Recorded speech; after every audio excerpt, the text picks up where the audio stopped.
Shalom, que Dieu vous bénisse. Que l'Éternel William Marion Branham vous bénisse. Aujourd'hui, j'ai fait 2 publications aujourd'hui. Je voulais d'abord écouter cette chanson-là.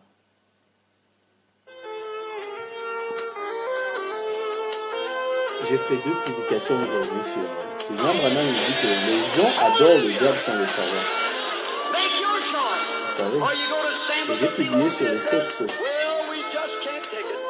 Là, j'ai reçu des insultes et tout. Shalom, mon frère. Oncle Christian, depuis Dallas, le journal.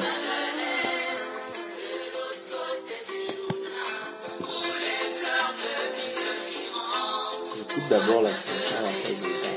Donc, j'avais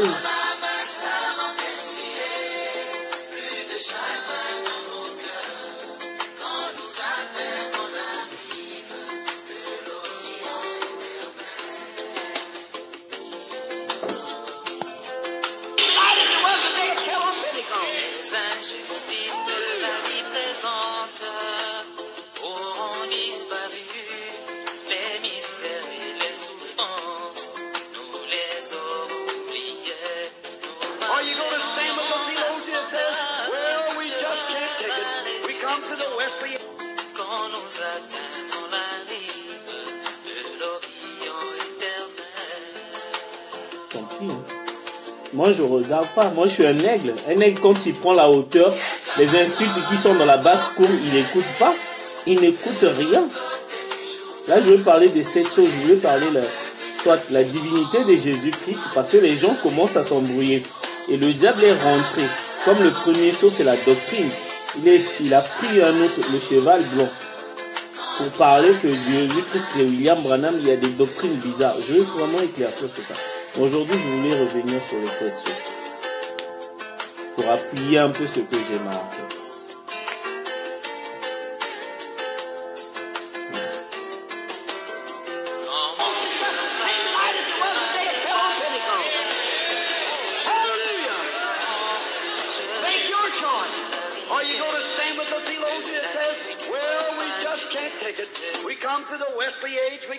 Ça, c'est la voix du Seigneur. C'est la même voix que Moïse a entendue. Et les enfants d'Israël, quand ils ont entendu ça, ils ont entendu des tonnerres. Mais Dieu a changé de décibel. Aujourd'hui, sa voix est audible. C'est la même voix. C'est la même voix que les Pierre, Jacques, Jean écoutaient sur la montagne de la Transfiguration. On dit, celui-ci est mon fils bien-aimé à qui j'ai mis toute mon affection. Écoutez-le. C'est la voix de William Branham. C'est la même voix que Abraham a entendue quand il est venu visiter Abraham. C'était les mêmes décibels, mais dans une autre langue. Et moi, je crois ça. Je vais mourir avec ça. Parce que la forme que vous voyez là, c'est la forme originale quand il a apparu à Abraham. Il avait la calvétie, il était pareil. C'est la même forme. C'est William Branham. Vous voyez, je vais parler des 7 sceaux. Je veux juste prendre les 7 sceaux. Les 7 sceaux, quand William Branham il a parlé des 7 sceaux, il a pris parce que je me demande, est-ce que les gens ont compris vraiment William Branham? Et à un moment, il se demandait, est-ce que les gens m'ont compris? William Branham, quand il parlait des 7 sceaux, il a beaucoup insisté sur le pape Rome. Vous allez voir, le premier sceau, Rome, la doctrine de Nicolaïde. Après, c'est devenu une dénomination. Parce que la première dénomination, c'est l'Église catholique. Donc, c'est devenu une dénomination. Voilà, c'était d'abord une doctrine. Après, ils ont donné le pouvoir à quelqu'un. Ils ont mis la hiérarchie. Et c'est les sceaux et tout. Et puis, après, on commence à adorer la personne. Il a insisté sur l'Église catholique. Mais sauf qu'il y a un truc. Et tout le monde a répété. Moi, c'est ce que j'ai dit. Si vous allez dire que nous allons répéter William Branham, si vous répétez William Branham sans la révélation, vous allez droit en enfer. Je vous dis la vérité. Les gens ont répété les 7 sceaux comme William Branham. Ils ont répété les 7 sceaux comme William Branham. Mais ils avaient oublié un truc, que dans la prostituée avait les filles. William Branham, il a attaqué la mère, qui est l'église catholique. Il sait que la mère là avait des filles. Mais vous ne pouvez pas répéter William Branham, attaquer les filles. Ça, c'est une question d'intelligence. La Bible, les gens, ils se sont mis à étudier William Branham. à répéter. C'est bien de répéter les citations, c'est bien de mémoriser les citations, c'est très bien. Là, franchement, je suis épaté envers des gens. Mais le message, là, c'est la révélation. Il a tout dit, mais il a caché, malgré qu'il a dit, il a caché aux gens. Jésus-Christ avait deux langages. Quand il était avec les pharisiens, il utilisait un langage. Et quand il avait avec les disciples, il utilisait un autre langage. Et William Branham, il explique, j'ai mis la citation, pareil, puisque Dieu est le même hier, aujourd'hui, éternellement. William Branham, il a utilisé deux langages. Tantôt il dit que ouais, je suis l'enfant de Charles et là et tout. Tantôt la création. Et les gens se sont embrouillés. C'est une lettre d'amour qu'un époux écrit à l'épouse. Vous ne pouvez pas comprendre si vous n'êtes pas destiné ce message-là. Beaucoup de pasteurs, ils ont essayé quand ils ont découvert les mystères. Même dans les églises pentecôtistes, ils commençaient à prêcher la sémence du serpent. Ils ont prêché les 70 semaines de Daniel. Ils commençaient à prêcher les mystères. À un moment, ils se sont arrêtés. Ils ne pouvaient plus avancer. Parce que le message là, c'est destiné à une catégorie des gens. Maintenant, William Branham, les gens, quand j'ai entendu, je vais citer les noms, j'ai entendu Dioka prêcher les 7 sceaux. C'était à pleurer, voir un prédicateur répéter William Branham sur les 7 sceaux, mais c'est l'enfer. Je voyais le visage des gens, les gens ils voyaient que c'était des mensonges. J'ai entendu Barouti. Ça y est, même dans le... il y a le frère oncle Christian qui est aux États-Unis. Ça y est, sur son site. J'ai entendu le 4e sceau de Baruch. Sur le 4e sceau, ils ont répété William Marion Branham. Mais c'est horrible. Ils n'ont pas compris. William Branham parlait de la mer. Sauf que les gens n'oublient, ils pensent que les 7 sceaux, c'était au cours des âges. Oui. Mais au 7e âge, l'âge de l'Odyssée, tous les 7 sceaux doivent s'accomplir. N'allez pas chercher les 7 sceaux dans les livres, dans les âges d'Éphèse, de Philadelphie et tout. Ça, c'est vous, il vous a embrouillé. Il nous a montré la voie à suivre. C'était ça. Et les gens, qu'est-ce qu'ils ont fait? Ils l'ont répété. Mais sauf qu'ils oublient que c'est au temps de la fin que tout doit se passer. Le mystère de 7 sceaux, les 7 tonnerres, tout, c'est au 7e âge de l'Église. Maintenant, je vais rentrer dans le 7e sceau. Le premier sceau, c'est le cheval blanc. Si vous prenez le livre d'Apocalypse, j'ai parlé d'Apocalypse 5, là je vais parler d'Apocalypse 6. Le premier sceau, c'est un cavalier sur un cheval blanc. Il n'avait pas d'arc. C'est un antichrist parce que William Branham il dit dans Apocalypse 19, le cavalier qui est sur le cheval blanc d'Apocalypse 19, lui par contre il a une épée à double tranchante. C'était ça. Et le feu sortait de sa bouche. C'est la parole de Dieu.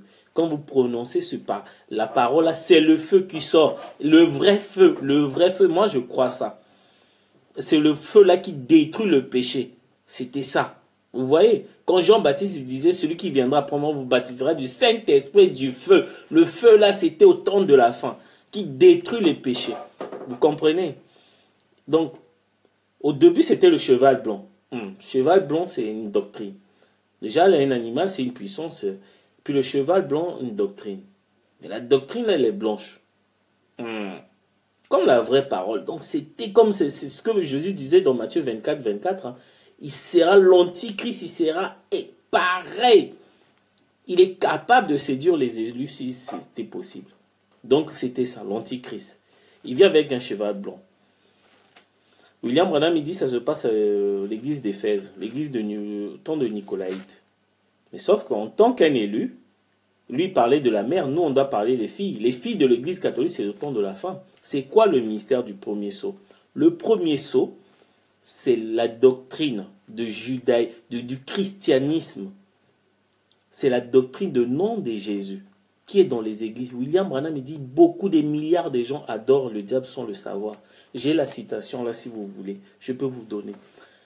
La doctrine là, elle est inoffensive. Hein? Du genre qu'on prie le même Dieu, il est où si tu viens pas prier avec nous, et pourtant c'est le même Dieu. Vous voyez les arguments là, c'est inoffensif. Hein? On en croit le même message. Bien sûr, nous on croit que William Branham est prophète, vous croyez qu'il est Dieu, mais on peut prier ensemble. Vous voyez ce genre de... Ça c'est l'antichrist qui utilise les arguments.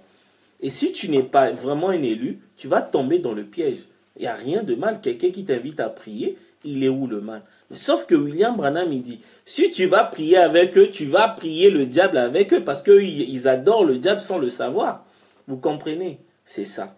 Donc, ils vont utiliser ce genre de termes. Parce que l'Antichrist, le premier sceau, le cheval blanc, vous voyez, la parole est tellement proche avec la vraie parole. Ils vont prêcher des mystères. Le diable va prêcher la sémence du serpent. Il va prêcher les 70 semaines de Daniel. Il va tout prêcher. Jésus-Christ est Dieu. Il va prêcher au nom de Jésus-Christ les alliances et tout. Il va prêcher. Mais sauf qu'il y a un truc qu'il ne pourra pas prêcher. C'est les 7 tonnerres. Les 7 tonnerres, c'est le nom de Dieu. William Branham, il dit, c'est comme si on épelait un nom. C'est là où le diable va s'arrêter. Il va tout prêcher. Donc, il sera tellement proche de la vérité. Si tu n'es pas un élu, tu ne peux pas distinguer. Le diable va faire les miracles. Jésus, il a dit dans Matthieu 7, 21, 20, il fera le miracle. Il fera tous les prodiges et les miracles. Mais je leur dirai, ouvertement, je ne vous ai jamais connu. Retirez-vous de moi, ouvriers de l'iniquité. Matthieu 7, verset 21. C'est quoi l'iniquité? Donc, vous voyez, la vraie parole est la parole originale. Et la parole de l'Antichrist, si tu n'es pas élu, tu ne peux pas faire la différence. C'est grave. C'est vraiment grave. Mais sauf que, heureusement, dans Apocalypse 19, l'homme qui était sur le cheval blanc, William Branham avec l'épée à double tranchante, il n'était pas seul, il avait des gens derrière. Vous et moi, ceux qui croient que William, la divinité de William, on était là, c'est ce qu'on appelle l'Armageddon. Ce n'est pas un combat. C'est ça ce que je veux parler de l'Armageddon. Là, je suis encore sur le premier saut. Donc le premier saut, c'est d'abord la doctrine. Exactement comme la doctrine des Nicolaïtes.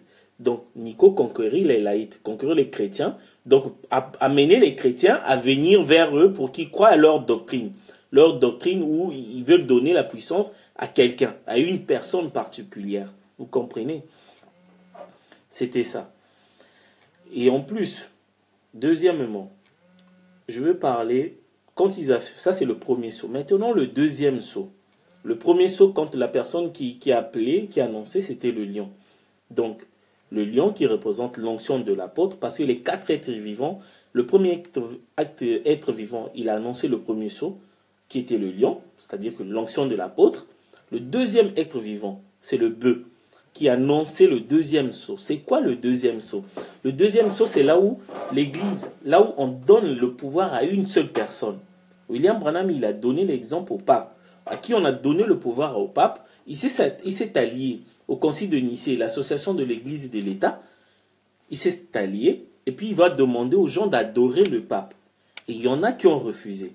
Maintenant, comme ils avaient l'onction du bœuf, donc ceux qui refusaient d'adorer le pape, ils étaient égorgés. Maintenant, avec les filles, ça ne va pas se passer pareil. Presque pareil. Non, là maintenant, non, 2 Thessaloniciens. Paul, il a vu ça. 2 Thessaloniciens. Verset 2. 2 Thessaloniciens 2. Verset. Attendez, il y a quelqu'un qui essaie de.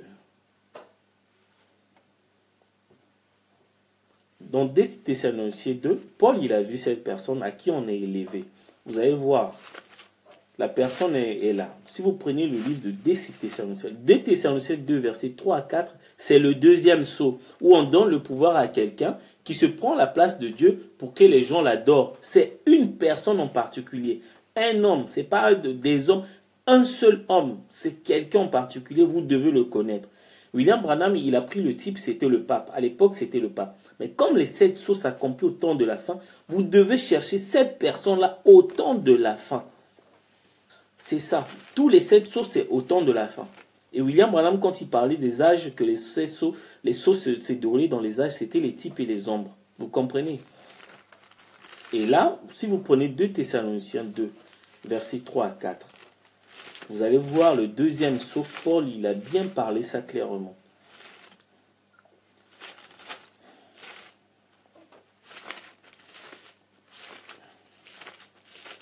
Donc, Paul, il a dit dans 2 Thessaloniciens 2, verset 3, chapitre 2, verset 3, que personne ne vous séduit d'aucune manière, car il faut que l'apostasie soit arrivée auparavant qu'on vit apparaître l'homme du péché, le fils de la perdition. Donc Paul, il était en train d'avertir les gens, parce que les gens, ils pensaient que Parce qu'au temps de Paul, les gens ils pensaient que le Messie, comme il est déjà venu, ça sera la fin du monde et tout. Paul, il dit non, il y a des signes pour savoir que si la fin du monde va arriver, il y a d'abord des signes qui vont apparaître. L'apostasie. C'est quoi l'apostasie? C'est les gens qui rejettent le message, qui rejettent le message dans les endroits publics, comme la télévision, les Facebook. Donc, ils rejettent la vraie parole. Quand on leur dit que William Branham est Dieu, c'est lui le Messie. Si vous attendez un Messie qui va venir du ciel, il n'y en aura pas. Il est le Messie, il est le dernier messager, il est venu clôturer. Dieu était au commencement, il est à la fin. Il est clôturé, il n'y a plus un autre événement qui va arriver. Ce que je vous dis est vrai.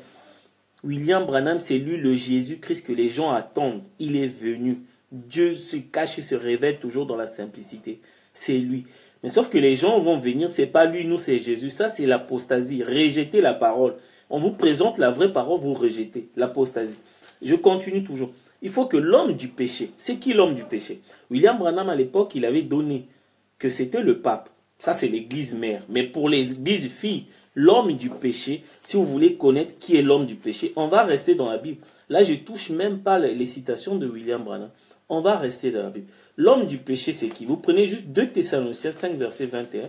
Vous allez voir qui est vraiment l'homme du péché, qui doit venir au temps de la fin quand il y aura l'apostasie. L'homme du péché, c'est 2 Thessaloniciens 5, verset 21. C'est écrit clairement. Voilà. Celui qui n'a point connu le péché, il a fait devenir péché pour nous, afin que nous devenions en lui justice de Dieu. C'est qui là, l'homme du péché là? La Bible est claire. L'homme du péché là, c'est le Seigneur Jésus-Christ. C'est lui que Paul il est en train de parler dans 2 Thessaloniciens 2. Je demande qui, si franchement mon Facebook est ouvert, n'importe qui peut faire des témoignages, peut venir me montrer que si ce que je dis n'est pas vrai, qu'ils viennent sur le Facebook, qu'il écrit. Vous pouvez écrire ce que vous voulez. On n'est pas obligé de faire une demande d'amis. Je l'ai laissé ouvert. Si quelqu'un pense que je suis dans la fausseté, qu'il vienne me montrer. Qu'il vienne me montrer que je suis dans la fausseté. L'homme du péché là, c'est Jésus. Paul il a dit, vous prenez 2 Thessaloniciens 2 verset 3. Tout est clair. Tout est clair là. C'est lui que les gens adorent et que William Branham il dit, les gens adorent le diable, des milliards de personnes adorent le diable sans le savoir. C'est Jésus-Christ. C'est ça, le diable il est très malin. Il est à l'intérieur. Parce qu'à l'extérieur, il ne pouvait pas attaquer les enfants de Dieu. Il fallait qu'il rentre. C'est vrai pourquoi Jésus dit l'antichrist, il sera tellement proche de la vérité parce qu'il sera à l'intérieur des églises. C'était ça. Vu apparaître l'homme du péché. Après, les gens ils vont me dire, mais si Jésus-Christ est l'homme du péché, pourquoi William Branham il prêchait au nom de Jésus? Et ça, j'ai expliqué ça. Vous savez, quand Jésus-Christ est mort sur la croix, il a écrit Élie, Élie là-bas sa montagne. Mon Dieu, pourquoi m'as-tu abandonné? Parce qu'il est devenu péché. Lui qui était né sans péché, il est devenu péché. L'Esprit de Dieu est sorti. Donc, il est parti en enfer. Il est parti prêcher en enfer. Prendre les hommes, prendre les clés de séjour des morts. Sauf que l'âme de Jésus, le corps de Jésus, en enfer. Mais il y a un truc qui n'est pas allé en enfer, mais qui est allé au ciel. C'est le nom de Jésus. Philippiens 2, verset 9. Vous comprenez maintenant le verset de Philippiens? Tellement que Jésus-Christ, il voulait annuler la mission dans le jardin de Gethsémane. Il a fait 3 fois la prière, Dieu éloigne-moi de cette coupe, de faire que je la boive. 3 fois. Dieu l'a répondu, tu dois faire. Il s'est humilié pour accepter la mission. Il était prêt à abandonner. Le fait de s'humilier, lisez bien 2 Philippiens 9, 2 verset 9, vous allez voir. Le fait que Jésus-Christ accepte de mourir sur la croix, lui qui voulait abandonner la mission, qu'est-ce que Dieu a fait? Il est parti en enfer, dans 1 Pierre 3, verset 19, pour prêcher aux âmes qui n'ont pas cru au message de Noé. Mais qu'est-ce que Dieu a fait? Dieu a pris le nom de Jésus-Christ, il a élevé le nom de Jésus-Christ. C'est que Dieu a gardé ce nom-là. Parce que la puissance est dans le nom. Donc, tout au long des âges, on pouvait prier au nom de Jésus parce que Dieu avait élevé souverainement ce nom-là. On pouvait prier. Même William Branham, quand il est arrivé, c'était encore le temps de la grâce, ils ont utilisé le nom de Jésus. Mais quand les tonnerres sont révélés, le nom nouveau est arrivé. Le nom de Jésus qui est Dieu a élevé doit rabaisser le tonnerre, le nom qui était caché dans les 7 tonnerres. Le nom que Dieu avait donné une partie de son nom à Abraham est élevé. 2 noms ne peuvent pas être ensemble. 2 divinités ne peuvent pas marcher ensemble, c'est impossible. Parce que Dieu est jaloux, il ne partage jamais sa gloire avec qui que ce soit, même avec son Fils. Donc la divinité de Jésus a rabaissé, le nom à Jésus qui était élevé a été rabaissé, le nom qui était caché des sept tonnerres, qui nous donne la foi de l'enlèvement, a été révélé. Et voilà pourquoi le diable, il a attendu 2000 ans pour le nom là. Il avait le corps de Jésus, il avait l'âme de Jésus, parce que Jésus avait les clés de séjour des morts. Vous comprenez? C'est vraiment simple. Le scénario, moi je dis, si franchement je suis en erreur, je veux me contredire. Il y a des choses que je découvre, c'est exactement, ça concorde avec exactement ce que j'ai dit il y a des mois.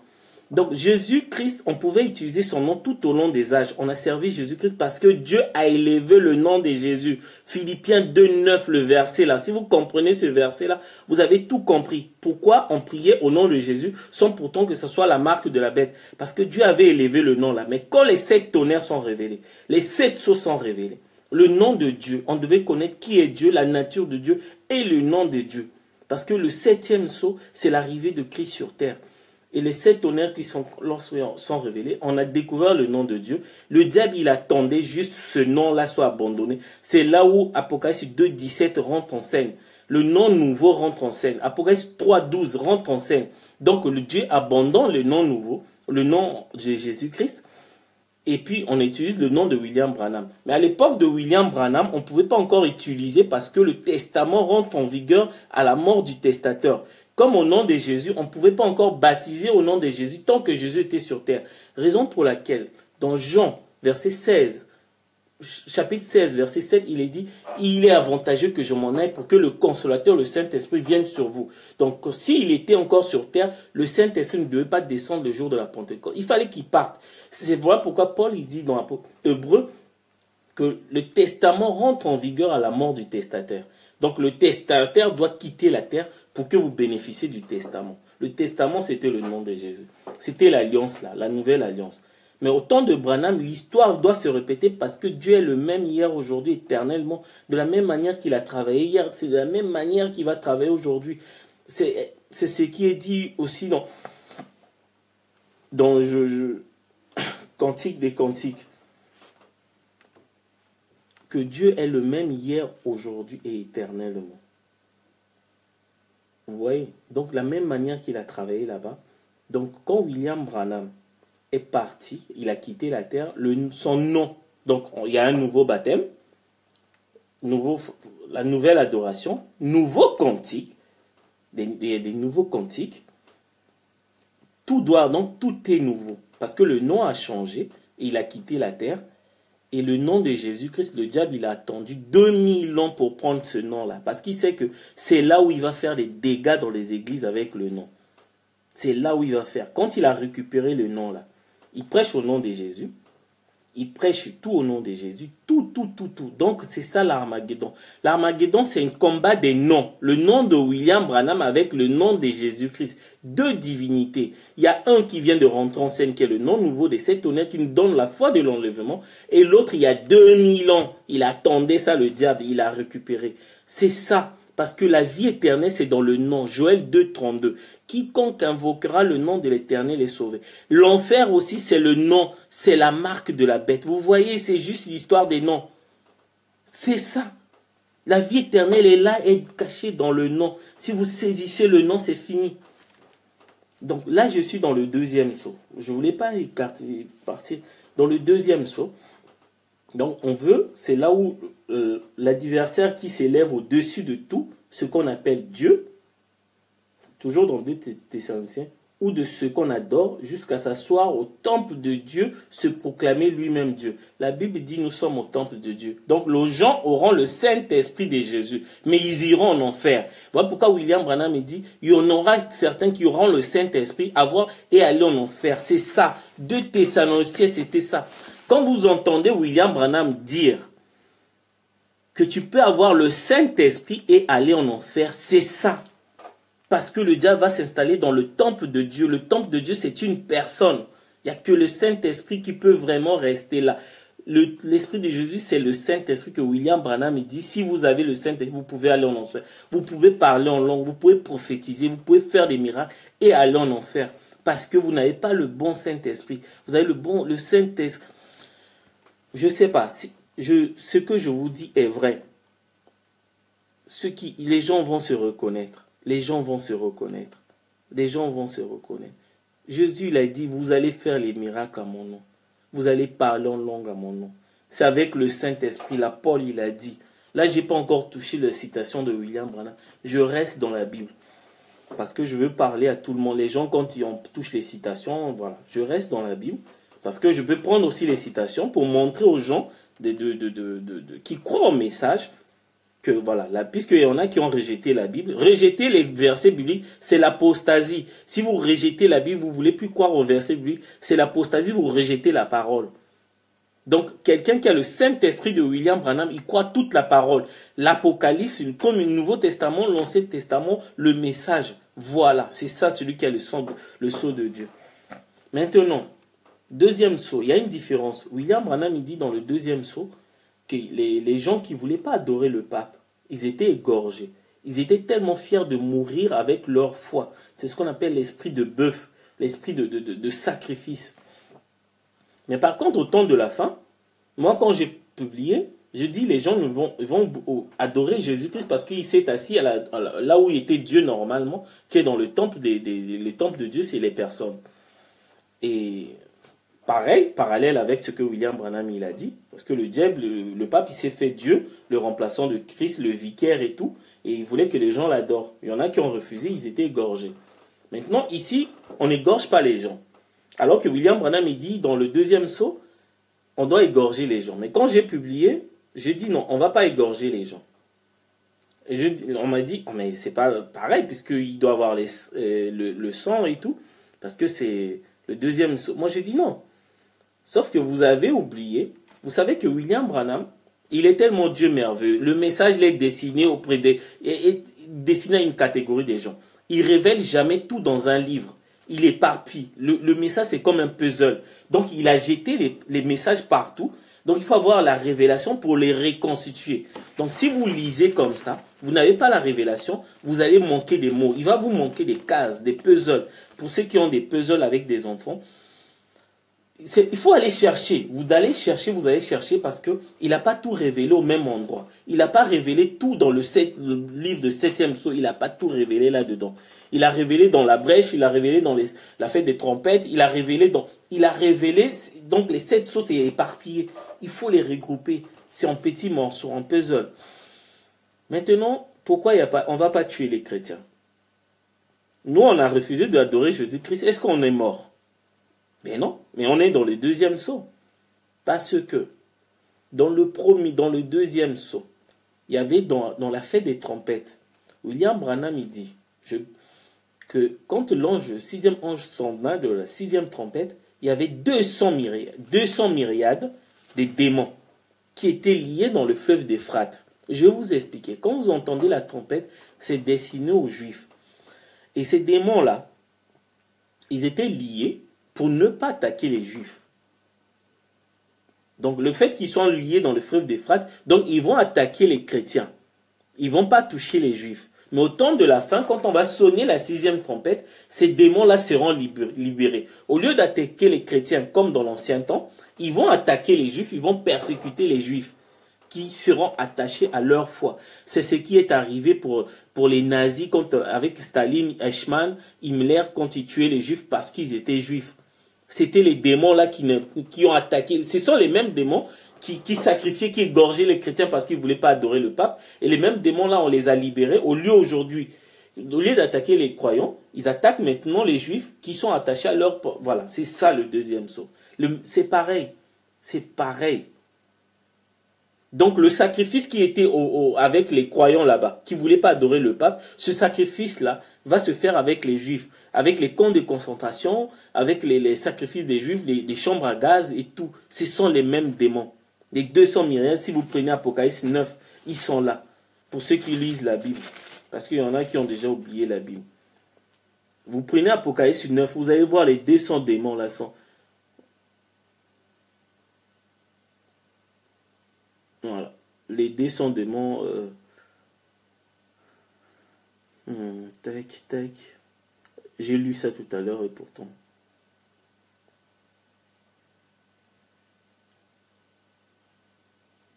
Voilà. Apocalypse 9, verset 16. Le nombre des cavaliers de l'armée était de 2 milliards, 2 myriades, donc 200. Donc voilà, 1 myriade, 2 myriades, 2 myriades. Donc un myriade 10. Donc 2 fois 10, 10, voilà. Ça fait 200. Et 2 myriades, donc ça fait 200. William Branham, il parlait, il disait que les démons là, ceux qui étaient liés dans le fleuve de Frat, si vous liez Apocalypse 9, verset 14, ils disent au 6e ange, quand il sonna la trompette, délier les 4 anges qui sont liés sur le grand fleuve de Frat. Et les 4 anges qui étaient prêts pour l'heure, le jour des mois, l'année, furent déliés, afin qu'ils qui tuassent les tiers des hommes. Le nombre des cavaliers, les cavaliers de l'armée, étaient de milliards. Ce ne sont pas des anges, ce sont des démons qui étaient liés dans le fleuve de Frat, qui ne pouvaient pas attaquer les juifs autant quand on était en train d'assassiner les chrétiens parce qu'ils ne voulaient pas adorer le pape. Mais là, quand le 6e ange sonna la trompette, et ces autres démons-là, ils sont libres. Et quand il y a la trompette, c'est pour destiner aux juifs. C'est soit pour annoncer la guerre ou le rassemblement. Là, par contre, c'était la guerre, le sacrifice. Voilà pourquoi les Hitler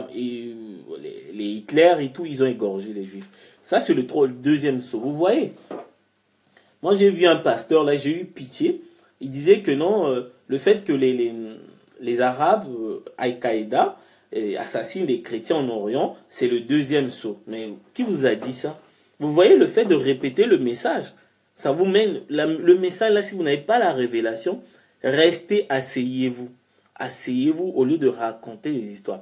Le fait que les musulmans entendent égorger les chrétiens, soit disant en Orient, soit disant c'est le deuxième saut. C'est faux, ça c'est la tribulation, c'est du mensonge. Si vous entendez quelqu'un vous dire ça, c'est faux. C'est faux. Et je vais en arriver là. Maintenant le troisième saut. Le troisième saut, c'est l'homme qui annonce. Et ça, c'est un cheval noir qui sort dans le troisième saut. Et celui qui était là, il tenait une balance. Donc, un commerçant. Vous voyez? Et à l'époque, William Branham, il dit que l'église catholique commençait à vendre des services. Le baptême, il faut payer. Pour enterrer un mort, il faut payer. Mais sauf que le troisième saut, ça s'applique aujourd'hui. Avec le nom de Jésus. Toujours, vous voyez le même cavalier hein, avec une fausse doctrine. Après, il s'assoit dans le cœur des croyants, le temple, d'après 2 Thessaloniciens. Et maintenant, il commence à être dans les chants, les œuvres, les concerts, les prédications. Et les gens commencent à vendre des CD, les DVD. On ne vend pas les œuvres de Dieu. Si vous voyez quelqu'un en train de faire des concerts payants, c'est diabolique. Il ne faut même pas aller. C'est diabolique, croyez-moi, c'est diabolique. C'est le troisième saut. Les gens qui vendent des CD là. Oh non, je vais sortir dans les bacs. Tout service de Dieu doit être gratuit. Tout ce qui est de Dieu doit être gratuit. On ne doit pas prononcer l'argent. Vous voyez la balance là. Un denier égale à voilà. C'est tout ce qui est primordial. Tout ce qui est primordial pour la vie. William Branham, quand on prenait le troisième saut, un denier, c'est vraiment ce qui est primordial, égal à un blé. Le blé, c'est ce qui est primordial. Mais vous voyez, les gens, tellement ils ont faim, ils commencent à vendre le blé avec un denier. Ils disent, le blé là, c'est ton. Le denier là, c'est la monnaie que les gens, ils utilisaient à l'époque. Donc, ils commençaient à vendre. Aujourd'hui, oui, Jésus-Christ, il dit dans Matthieu 24, il y aura la famine. La famine de quoi? Bien sûr, il y aura la famine comme en Éthiopie, mais c'est la famine de la parole, la vraie parole. Et ça sera vendu. Tellement que les gens, ils seront déprimés, ils auront envie d'écouter des louanges et tout. Voilà cette famille-là, d'avoir Dieu en présence, dans leur présence, parce qu'ils traversent des moments difficiles. Ils vont aller acheter des CD là pour écouter les cantiques et tout, pour se consoler et tout, parce qu'ils ont envie de ça, vu ce qu'ils sont en train de traverser. Vous comprenez? On ne vend pas les CD, on ne vend pas, les concerts sont gratuits. Les livres de Dieu doivent être gratuits. Tout ce que vous faites doit être gratuit. Après, on m'a posé la question, mais eux, ils ont dépensé de l'argent. Ils ont payé des studios pour faire les DVD, pour faire les enregistrements. Ils doivent récupérer leur argent. Mais vous ne savez pas ce que ça veut dire servir Dieu. Quand on sert Dieu, on donne son énergie, on donne son temps et on donne son argent. Les gens, ils ont donné l'énergie, mais ils ont oublié qu'on peut donner son propre argent pour servir Dieu. Vous savez ça? Tu peux prendre ton argent, faire des économies, faire un studio, aller dans un studio, et puis vendre, voilà, faire un CD. Mais par contre, il y a un moyen. Avec Dieu, il ne faut jamais fixer le prix. Si vous voyez dans une église, on dit qu'on construit une église, il faut que quelqu'un donne même 1 franc, même 1 euro. Sortez ces démoniaques. Si vous voyez en église, on fixe un prix. Que non, on va construire l'église, voilà, il y a eu l'inondation, chacun doit donner 200. Sortez. C'est le 3e saut. Le diable est là, c'est le troisième. C'est le même démon, là, l'antichrist qui était dans le premier saut, il est passé dans le 2e saut, il est dans le 3e saut. On ne vend pas. Mais j'ai par contre dit, mais il y a une façon qui est de Dieu. Vous faites des concerts gratuits. Mais à l'intérieur des concerts, vous organisez un panier et chacun donne ce qu'il veut. C'est ça, on fait ça. Mais pour des frères qui sortent des CD, qu'est-ce qu'on fait? Vous allez dans la rue, vous voulez vendre votre œuvre, vous donnez à quelqu'un et chacun donne comme il veut. Et les païens, ils le font déjà dehors. Regardez, ils sortent des disques et puis voilà, ils distribuent. Et si quelqu'un veut donner 1 euro, il ne faut pas fixer le montant. Dire que le CD coûte 10 euros ou 1000 francs ou 14 000, c'est faux, c'est démoniaque. Vous donnez et chacun donne ce qu'il veut. C'est comme ça servir Dieu. Croyez-moi, si vous êtes sincère, il y a quelqu'un qui va vous donner. Vous allez gagner même plus que si vous avez fixé le prix sur votre CD. Vous allez gagner beaucoup plus. C'est un truc de fou. Mais vous ne connaissez pas la grandeur de Dieu. Peut-être vous ne savez pas de quoi Dieu est capable. Vous sacrifiez votre argent pour servir Dieu. Il va vous rendre au mituple, au centuple. Croyez-moi, c'est vrai. C'est vrai. Ne vendez pas votre âme au diable à vendre des DVD, à vendre des CD. Donnez ça gratuit. Il y aura toujours un frère qui il peut te donner même 100 000 dollars parce que dans ta chanson, dans ton CD là, il y a une chanson qu'il a transportée. Il est capable de te faire un chèque en blanc. Dieu est merveilleux. Moi, je vous dis ce qu'il est en train de faire dans ma vie. S'il n'y avait pas de témoignages derrière, je ne serais pas en mesure de vous parler. Je vis des choses. C'est vrai. William Branham est vivant, c'est vrai. Tout ce que si aujourd'hui je me mets là-dessous le froid à aller parler de William Branham.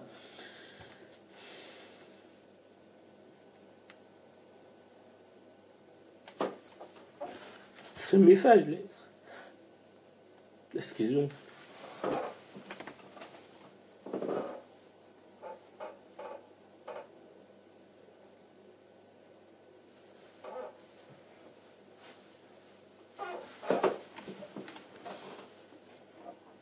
Ce message là est vrai. William Branham est vivant. Avant, je n'arrivais pas à comprendre la Bible. Je ne pouvais pas parler des citations comme ça, que ce soit la parole ou les citations, je ne pouvais pas. Les gens qui me connaissent, parce qu'il y a des gens qui ne me connaissent pas, mais ceux qui me connaissent, ils me demandent, mais comment tu arrives à rentrer dans Apocalypse, livre interdit que les gens n'arrivent pas? Le message là est vrai. William Branham est vivant. Écoutez-moi, sinon vous allez mourir. C'est vrai, je vous dis la vérité. C'est vrai.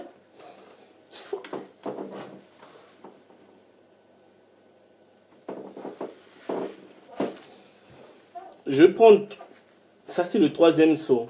Le 4e saut, prenez le livre d'Apocalypse.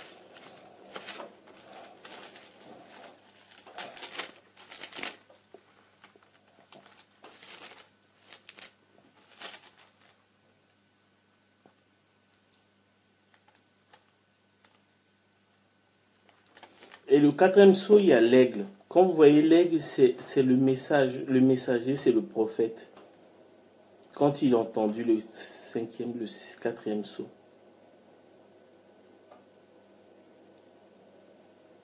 J'ai entendu la voix du 4e être vivant qui disait, c'était un aigle. Je regardais, voici paru, un cheval de couleur pâle. La couleur pâle, c'est le mélange des 3 couleurs. Parce que le premier saut, c'était la couleur blanche. Le 2e saut, c'était la couleur cheval roux. Et le 3e saut, couleur noire. Et les 3 couleurs, quand ils sont mélangés, ça donne la couleur pâle. Et regardez la suite. C'est la suite qui est très importante. Celui qui montait se nommait la mort. Quand vous voyez la mort, c'est la marque de la bête. C'est ça qui va tuer les gens. Et le séjour des morts l'accompagnèrent. Je reviens encore le séjour des morts. Jésus-Christ, il a les clés du séjour des morts. Et la personne qui monte le cheval pâle, le séjour des morts l'accompagne. c'est le Jésus-Christ qui est le cheval. Là, il se monte là. Quand il vient là, c'est pour la marque de la bête. Il vient avec la marque de la bête. Et c'est son nom. Et quand William Branham il dit, faites le 3e exode, sinon vous aurez la marque de la bête. On fait le 3e exode avec l'aigle, qui est le prophète. Et si vous voulez voir les 3e exode, vous prenez Apocalypse 12, verset 14. Quand l'aigle vient prendre les gens.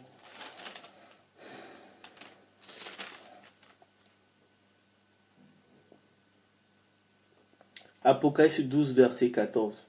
Et les 2 ailes de ce grand aigle furent données à la femme, afin qu'elle s'envolât au désert vers son lieu où elle est nourrie, un temps, des temps, et à la moitié d'un temps, loin de la face du serpent. Ça, c'est le 3e exode. Quand vous voyez l'aigle, c'est le 3e exode. William Branham, il était clair. Donc, il faut monter sur les ailes de l'aigle, parce que sinon, la marque de la bête va vous prendre. C'est ça. C'est ça.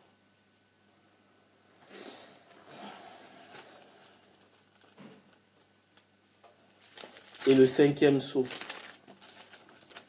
Et vous voyez, quand il y a le 5e sceau, il n'y a plus d'être vivant. Vous comprenez? William Branham, il explique, le premier sceau, il y avait le lion, le 2e sceau, il y avait le bœuf, et le 3e sceau, il y avait l'homme, et le 4e sceau, il y avait l'aigle. Au 5e sceau, il n'y a plus des êtres vivants. Pourquoi il n'y a plus d'êtres vivants? Parce que l'Église est enlevée. On est enlevé par les ailes de l'aigle. Quand on est enlevé dans les ailes de l'aigle, c'est l'enlèvement. C'est le 3e exode. Pourquoi on est enlevé? Parce qu'il y a des choses qui vont venir. C'est quoi l'enlèvement? L'enlèvement, c'est prendre en haut. Pourquoi Dieu nous enlève? Parce qu'il y aura des plaies qui vont venir pour que l'épouse ne puisse pas atteindre. Les plaies qui vont venir ne puissent pas atteindre.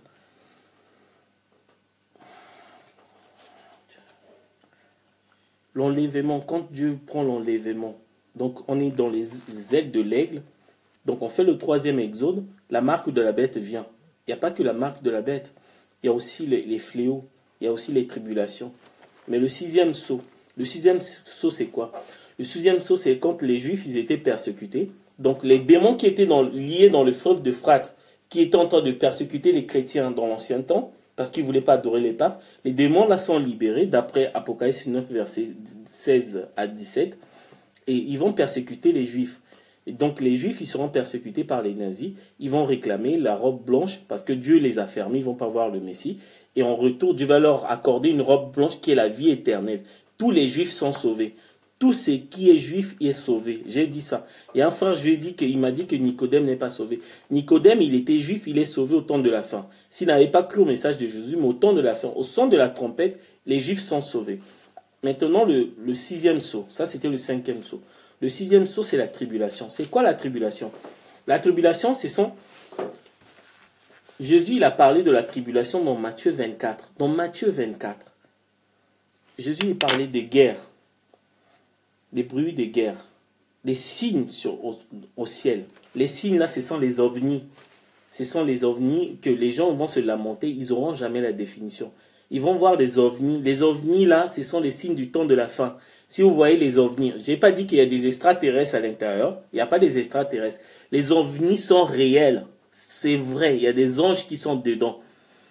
Des ovnis, vous allez voir les signes qui apparaissent. Les éclipses solaires. Les tremblements de terre, les tsunamis, les Al-Qaïda, les Boko Haram, la guerre en RDC, les 4 mars, tout ce que vous voyez dans le pool machin, c'est ce qu'on appelle les tribulations. Nous sommes dans les tribulations. Si vous voyez ça, c'est qu'il y a eu déjà l'enlèvement. Vous voyez la tribulation? Et quand l'épouse est enlevée, on va le mettre dans un endroit qu'on appelle l'endroit du repos, c'est le millénium. Raison pour laquelle dans la chanson on dit que mon âme enlevée trouverait repos là-haut. C'est l'âme qui est enlevée. L'enlèvement c'est spirituel. Vous avez chanté les chansons là dans les églises, vous ne comprenez pas? Est-ce qu'il y a déjà vu une âme? Vous avez dit que mon âme soit enlevée, trouverait repos là-haut. C'est l'âme qui est enlevée, donc l'enlèvement c'est spirituel. Si vous attendez que Jésus puisse arriver pour que vous montez, c'est faux, c'est faux. La parole est claire. Donc, on appelle, après, vous savez, dans le millénium, Dans le millénium, c'est pas le millénium où les témoins de Jéhovah vous montrent où quelqu'un est en train de caresser le lion, habillé en jean, comme s'il y aura encore des gens qui vont travailler. Le millénium, quand on dit que le lion sera avec l'agneau, il ne va pas le manger. Parce que le lion avec l'agneau, c'est quoi? L'agneau, ce sont les enfants de Dieu.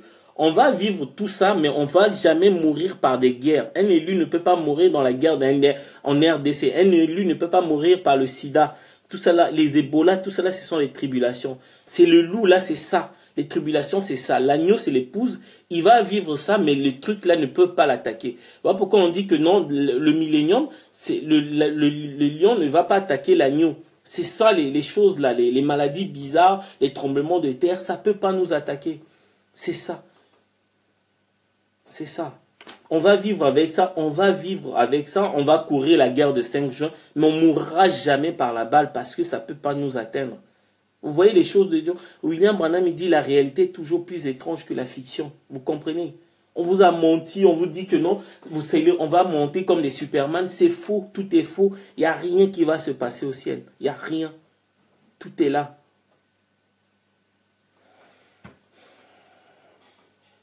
C'est ça, ça c'est le 6e sceau. Et le 7e sceau, c'est l'arrivée du Messie sur terre. Et quand il y a le 7e sceau, il y a les 7 tonnerres. Les 7 tonnerres, c'est le nom de Dieu. Vous comprenez? C'est le nom de Dieu. C'est le nom que Dieu avait caché à Abraham. Il a caché à Moïse. Abraham, il a donné juste une partie. H-A-M. Abraham s'appelait Abron. Et Dieu est venu le visiter. Avant de le visiter, il a changé son nom. Abraham. Qu'est-ce qui a changé? C'est le H-A-M. C'était juste une partie du nom de Dieu et qui a fait que Abraham soit le père des nations. Parce qu'on a ajouté H-A-M. Donc l'autre partie du nom, ça devait être révélé dans les 7 tonnerres. Et nous, on a vu quelqu'un qui s'appelle William Marion Branham, qui a un nom qui termine par H-A-M, qui vous a révélé les sceaux. Vous attendez encore quoi comme Messie? Il est là devant vous, il est là. Le Messie que les gens attendent, il est là. La même personne que Abraham a vu, il est là. Il est là. Il est là. Il est là. Il y a des choses, vous savez, quand Noé, la Bible dit ce qui se passe au temps de Noé, c'est ce qui va se passer. Au temps de Noé, personne n'en doutait que la pluie devait venir. Il vivait la vie, il construisait, hein. Il construisait comme aujourd'hui, vous voyez, il y a des constructions partout, hein.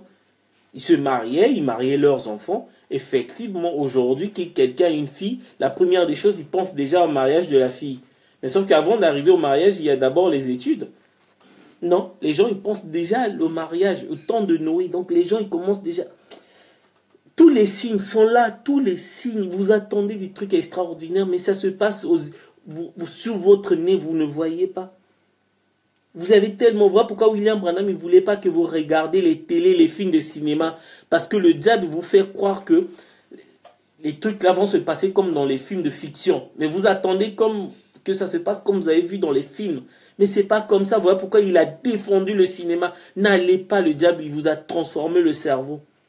Tant que les choses ne se passent pas comme dans le cinéma, montez comme dans les Superman, aller à leur rencontre, soi-disant du Christ, vous n'allez jamais croire. Voilà pourquoi il s'est battu contre les cinémas, vous comprenez? Il s'est battu contre la télévision. Tout ça là, le diable, il a utilisé ces moyens-là pour que les gens ne puissent pas croire la Bible, ne puissent pas croire à la vraie parole. Quand il fallait présenter que le Messie ne viendra pas au ciel, non. Le Messie, il faut qu'il marche comme à Galilée, il doit prêcher, il doit mourir. Voilà pourquoi Moïse a frappé 2 fois le rocher. Ça veut dire que la première fois, l'eau n'est pas sortie, la deuxième fois, la vie éternelle. Donc le Messie devait venir 2 fois. Et puis mourir comme Christ. Mais pas comme sur la croix, mais mourir quand même. Donc ça veut dire qu'il va manger, sera un homme comme nous.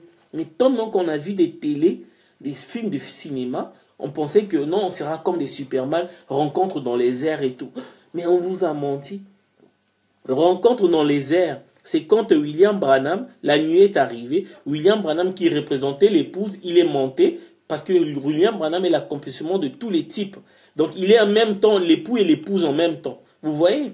Donc une seule personne, quand il disait que dans Adam, il y avait Ève dedans, vous n'avez pas compris? Quand il dit, donc ça veut dire que lui, il est l'époux, mais il y a l'épouse dedans. Donc quand il est monté, il a représenté l'épouse dans l'enlèvement. C'est déjà ça, c'est tout. Tout est par représentation. Adam nous a représentés dans le jardin pour le péché. On n'était pas obligé d'être là avec Adam pour commettre le péché. À lui tout seul, il a représenté l'humanité. Jésus nous a représentés sur la croix. En mourant sur la croix, il nous a représentés. Et William Branham nous a représentés dans la nuée. C'est ça, rencontre dans les airs, il n'y en a pas d'autre.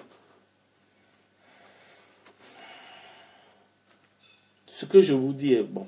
Après, le Messie est déjà venu.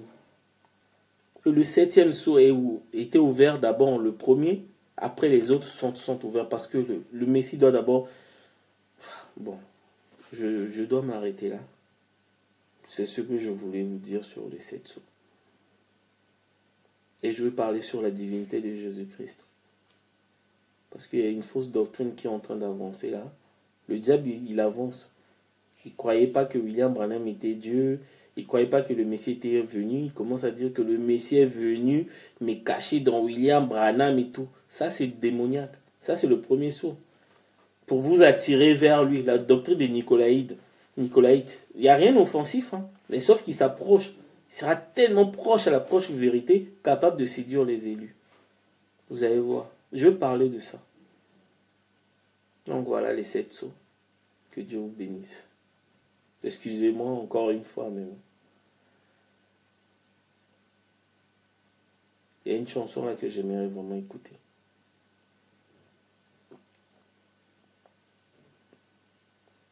Je voulais écouter ça.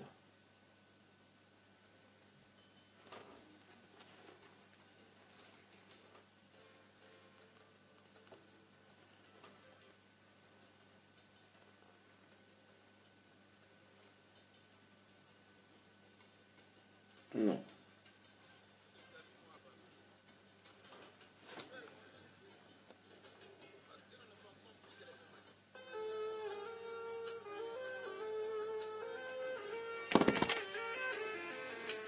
Lisez la Bible.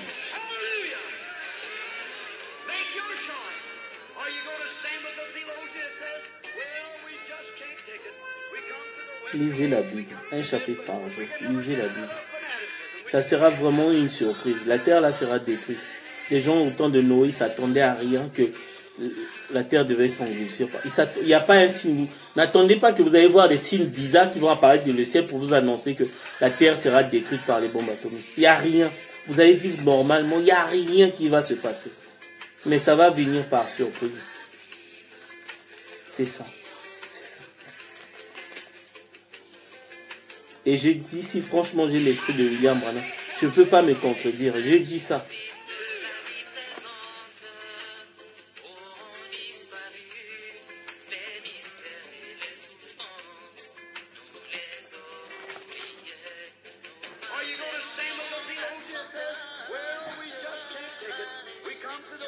La voix là, c'est la voix que Abraham a entendue. C'est la voix que Moïse a entendue.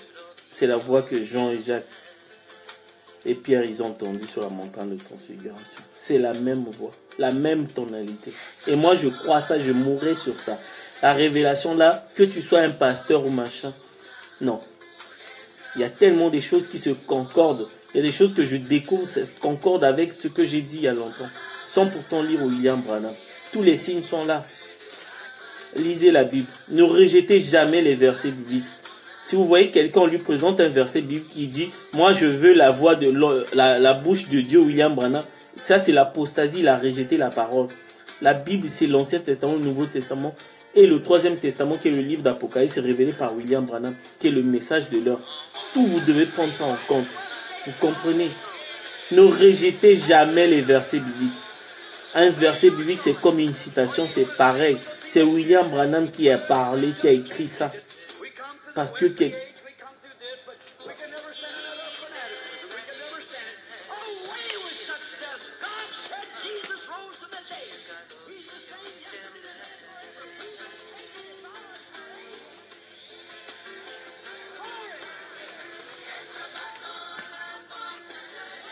le rejetez pas. Lisez un verset par jour. Lisez un verset par jour. Commencez au livre de Matthieu. Un par jour, pas deux. Vous allez voir, Dieu va vous faire grâce. Et ceux qui ont les YouTube, écoutez le message sur YouTube. Voilà. J'ai pas de brochures à la maison. J'en ai pas. Aucune brochure. J'écoute juste, c'est tout. Et je lis la Bible. Un ou 8 versets par jour. Et pas plus. Si vous ratez de lire le matin, rattrapez-vous le soir avant de dormir. Commencez par Matthieu. Après, vous passez à Jean. Après, vous passez à Jean.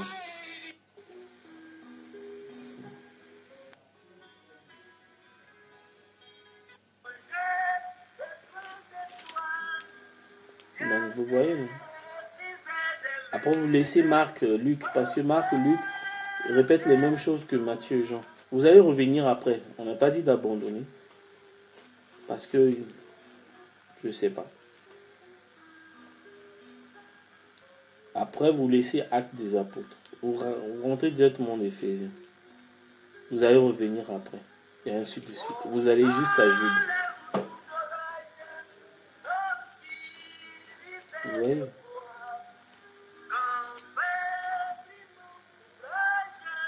Vous allez apprendre beaucoup de choses. Un chapitre par jour.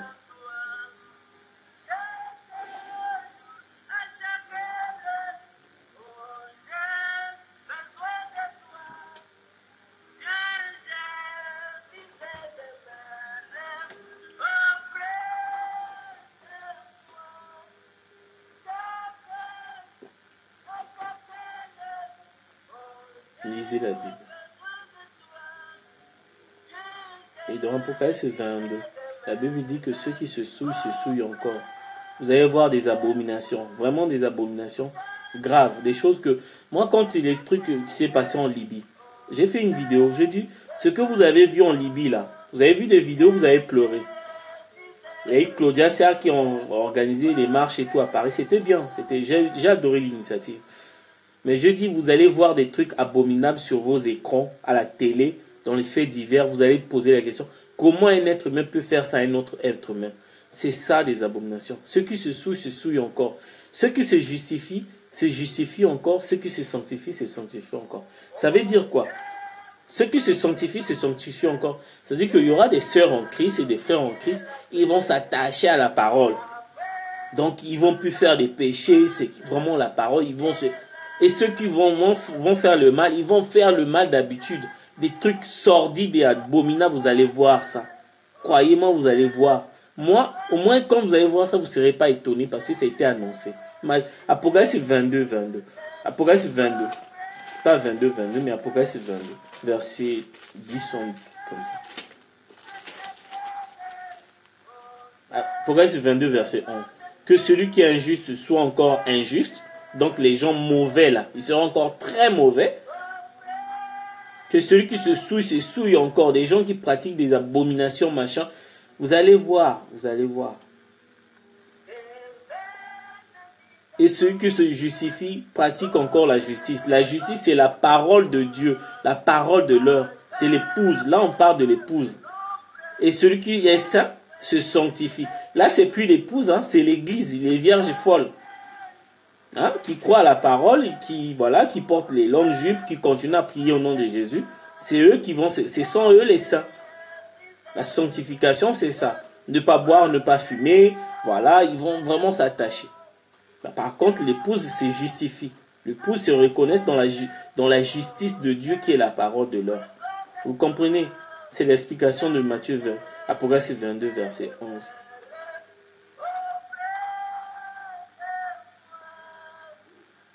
C'est ça. Vous voyez les saints là, hein? Les saints là, c'est les mêmes saints. Dans Apocalypse 8, l'Apocalypse 7, quand Jean a vu les 144 000, après il a vu une foule. J'ai posé la question. Avant, il disait que non, c'était les gens qui sont sauvés. C'est faux. Si vous voyez des gens là, c'est pas l'épouse. L'épouse était enlevée dans Apocalypse 4. Vous savez ça? Et pourtant, on les a donné la robe blanche comme les Juifs dans le 5e sceau. Ils ont eu la même robe blanche. Mais sauf que la robe blanche des Juifs, c'était pour la vie éternelle. Mais la foule que Jean a vue après les 144 000, ce sont des gens qui se sanctifient dans Apocalypse 22, 11. Vous comprenez? Qui ne fument pas, qui ne boivent pas, qui ne regardent pas la télé, mais ils n'ont pas accepté le message de l'heure. Vous comprenez? C'est sur eux. Quand on donne la robe là de sanctification, c'est pour le jugement, c'est pour la perdition et l'enfer. Vous comprenez? C'est ça. Lisez la Bible, vous allez voir dans Apocalypse 7. Jean, il a vu les 144 000. Les 144 000, il les a reconnus parce qu'il a reconnu la tribu de Dan, la tribu d'Ephraïm et tout. Parce que Jean, il était juif. Mais sauf que le peuple là, il ne les reconnaît pas. Donc c'était les nations. Mais ça ne peut pas être l'épouse parce que l'épouse était enlevée dans les ailes de l'aigle. Déjà, depuis Apocalypse 4, ou dans les sceaux depuis le 4e sceau. Donc voilà. C'est les vierges folles. Ils vont se sanctifier. Comprenez ça?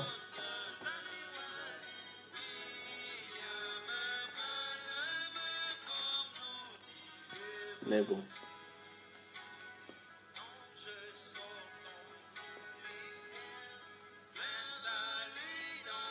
J'ai parlé d'Apocalypse 5. Bon, j'ai parlé d'Apocalypse 3.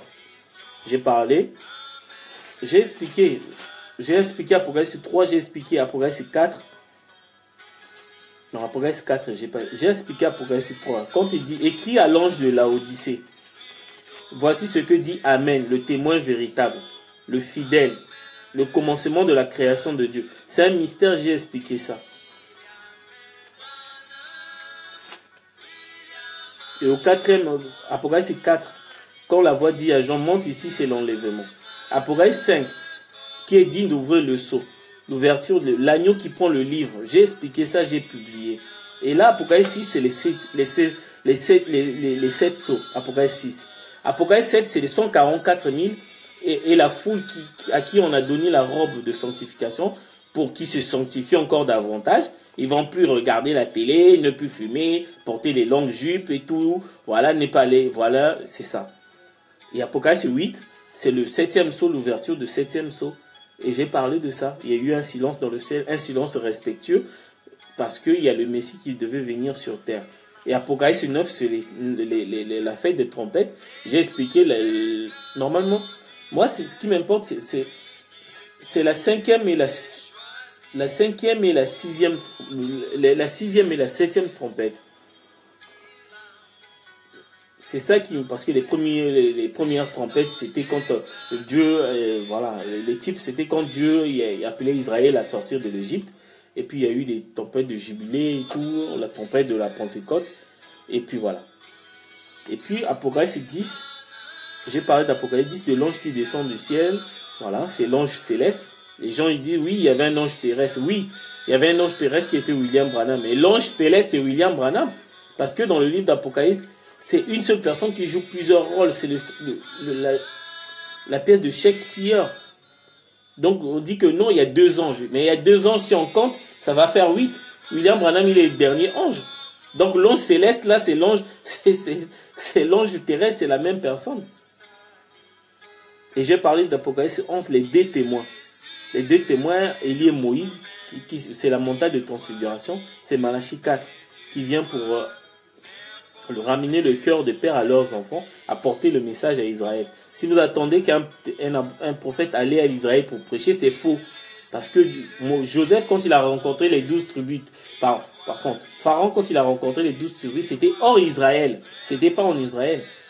En Israël, là-bas, il n'y a que les eaux, il n'y a plus rien. À part le tombeau de Jésus qui est vide. Apocalypse 12. Je vais parler d'Apocalypse 12. Apocalypse 12, c'est l'origine du christianisme au cours des âges, jusqu'à Apocalypse 12, 14, où il y a l'aigle qui vient prendre. Il vient prendre l'épouse parce que la marque de la bête devait frapper. C'est le début de la marque de la bête. Vous voyez, il y a un prophète là qui s'appelle Kakou Philippe. Je ne sais pas comment je peux le qualifier. Il dit que l'aigle là c'est lui, mais il ne comprend pas. Il lit les trucs de William Branham, après il dit que non, c'est faux. L'aigle là c'est le même aigle d'Apocalypse 4, d'Apocalypse 6, du 4e sceau. Parce que dans le 4e sceau, il y a quelqu'un qui s'appelle la mort, il vient avec le séjour des morts. Nous, on connaît quelqu'un qui a les clés de séjour des morts, il s'appelle Seigneur Jésus-Christ. Donc, il faut que l'aigle te prenne pour t'enlever, que tu dois monter sur tes ailes, c'est l'enlèvement, c'est la foi de l'enlèvement, les 7 tonnerres, parce que la marque de la bête va frapper. Et William Branham, il a dit, j'ai la citation. Après, l'Apocalypse 13, c'est la marque de la bête, le chiffre de la bête, 666, la marque de la bête et l'image de la bête. William Branham, il dit c'est le communisme. Oui, c'est un type. La marque de la bête, l'image de la bête, William Branham, il dit c'est l'œcuménisme. C'est bien, l'image. L'œcuménisme. Mais ça, c'est la mère. Nous, on parle avec le fils. Nous, on est avec les filles. William Branham, c'était les types et les ombres. Vous devez trouver l'image de la bête, c'est quoi? L'image de la bête, c'est le corps de Jésus-Christ. Jésus-Christ est vivant. Croyez-moi, Jésus-Christ est vivant. Il est vivant. Et le diable, voilà pourquoi on l'appelle la bête. Ça fait 2000 ans qu'il a vieilli. Il est vivant, Jésus-Christ. Il va faire des dégâts. Les gens sont en train de l'adorer. Parce que l'adoration de Jésus-Christ a commencé quand le diable a récupéré le nom. Quand il y a eu les 7 nains, il a récupéré le nom. Puisque le corps et le nom, ça forme un temple. Le temple, d'un côté, il y a le temple de Millénium. De l'autre côté, il y a le temple de diable, le temple maudit, parce que Jésus-Christ est devenu la malédiction. Et les gens vont adorer dans ce temple-là sans le savoir, en adorant le diable. Vous comprenez? C'était ça. Après Apocalypse 4, c'est toujours la marque de la bête qui continue, la bête qui monte de la mer. Et Apocalypse 14, pardon, où les gens ont vu que je vis un autre ange qui volait par le milieu du ciel en ayant un évangile éternel pour l'annoncer. Jean a vu William Branham. Quand on dit un ange qui volait, quand on voit un ange qui volait, c'est un aigle. Il a vu William Branham en train de faire 7 fois le tour du monde, en train d'annoncer l'évangile éternel dans toutes les langues. Il est parti en Afrique du Sud, il est parti en Suisse, en France et tout. Il a vu ça, Jean, il a vu ça. Après, l'Apocalypse 15, il y a les 7 couples, les 7 fléaux. Tout ce qui devait venir là pour frapper un peu les sida, les plaies, les sauterelles, là, les femmes qui font tomber les pasteurs. Vous savez que ça aussi c'est un fléau. Ça fait partie des tribulations. Les femmes qui s'habillent sexy là pour faire tomber les enfants de Dieu. C'est ça, hein, c'est grave. Hein. C'est un fléau. Les sauterelles, vous connaissez? Des décolletés là, machin et tout. Mais c'est un fléau. Et se sont multipliés avec les make-up et tout. C'est un fléau. Le diable les a bien possédés pour qu'ils fassent tomber les pasteurs et les enfants de Dieu. C'est un combat. Tu résistes avec la parole, mais le diable t'attend dans la rue. Voilà pourquoi William Branham nous dit, on regarde une femme une fois, par un réflexe, jamais 2 fois. Parce que tu vas commettre l'adultère avec. Juste en regardant. Vous savez ça? Parce que le fléau là va frapper. C'est ça. Ils vont mettre... Après, on passe à Apocalypse. Apocalypse 15, les fléaux et tout, les sauterelles, machin et tout. Des femmes qui s'habillent sexy là, qui passent et puis le frère regarde, il a déjà commis un adultère, le diable est content. Heureusement, William Branham nous a donné, faut pas regarder. Même si elle est belle, tu regardes, parce que un réflexe humain, tu es obligé de regarder parce que tu as vu quelqu'un passer. Mais jamais 2 fois. On regarde jamais une femme 2 fois dans la rue. Jamais. N'essayez jamais. N'essayez jamais. Ce sont la tribulation. Vous voyez, c'est grave, hein, l'Armageddon. C'est grave. C'est grave. Donc, Apocalypse 15 et 16, c'est les fléaux qui vont frapper, là. Les couples, là. Mais sauf que ça ne va pas atteindre l'épouse, hein. Parce que l'épouse est enlevée dans Apocalypse 4. Après Apocalypse 17, je veux parler d'Apocalypse 17, la chute de Babylone. On va voir. Et quoi, c'est quoi les 7 rois, les 10 cornes? On va voir ça. Je vais vous expliquer ça. D'ailleurs, je vais déjà parler de ça. On va voir la bête. La bête, c'est pas le pape. Le pape, c'est un faux prophète. La bête, c'est quelqu'un d'autre. Si vous dites que la bête, c'est la bête, William Branham, la bête, c'est pas le pape. Le pape, c'est le faux prophète. Si vous voulez comprendre ça, lisez Apocalypse 17, vous allez voir, il y a une distinction entre le faux prophète, la bête et la prostituée. Il y a 3 choses distinctes. Je vais vous expliquer ça. Apocalypse 18. Une fausse épouse. Apocalypse 19, l'Armageddon, c'est là où l'épouse descend pour l'Armageddon. Parce que l'épouse était enlevée à Apocalypse 4 et redescend dans Apocalypse 19.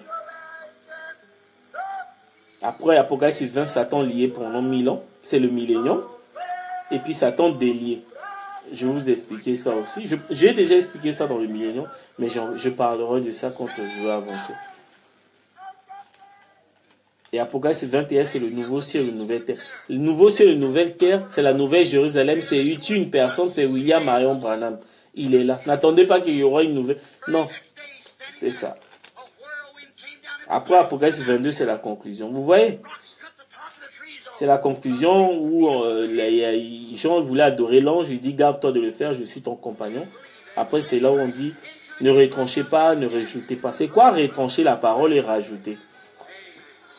William Branham, il explique que retrancher la parole, c'est que si on vous donne la parole de l'heure, on dit que le Messie est déjà venu, l'enlèvement a déjà eu lieu. Toi, tu repousses ça. Dans les âges à venir, que non, ça va venir, ça c'est retrancher la parole. Quand vous retranchez la parole, Dieu va vous retrancher dans le nom dans le livre de vie. C'est ça ce qui est plus grave. Mais rajouter la parole, ça c'est moins grave. Parce que dans le verset là, j'ai déjà expliqué, Apocalypse 22, verset 19, il y a un groupe qui rajoute la parole, ils ont une punition, et un autre groupe qui retranche la parole, ils ont une autre punition. Les deux groupes ne sont pas pareils. Ceux qui rajoutent et ceux qui retranchent, ce ne sont pas les mêmes personnes. Ce n'est pas la même chose.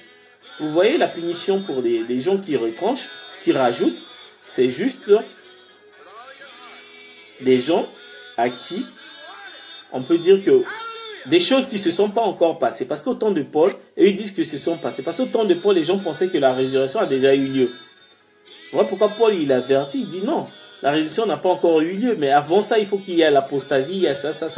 Vous dites que la résurrection a déjà eu lieu, c'est faux. Ce sont des gens qui rajoutent. Parce qu'ils pensent qu'il y a eu déjà des trucs qui se sont déroulés, alors que ça ne s'est pas encore passé. Eux, là, ils ont une punition, ils auront des fléaux. Mais c'est plus grave, c'est ceux qui retranchent. Vous voyez, hein?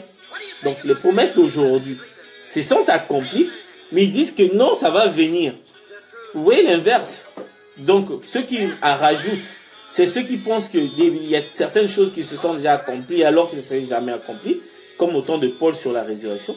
Et ceux qui retranchent, c'est ceux qui rejettent la parole de l'heure, qui rejettent que l'enlèvement a déjà eu lieu, qui ne croient pas que nous sommes dans le millénium, qui ne croient pas que le Messie est déjà venu. Voilà, ce sont des gens-là qui retranchent la parole. Voilà. Alléluia. Que Dieu vous bénisse. On va parler. Que Dieu vous bénisse.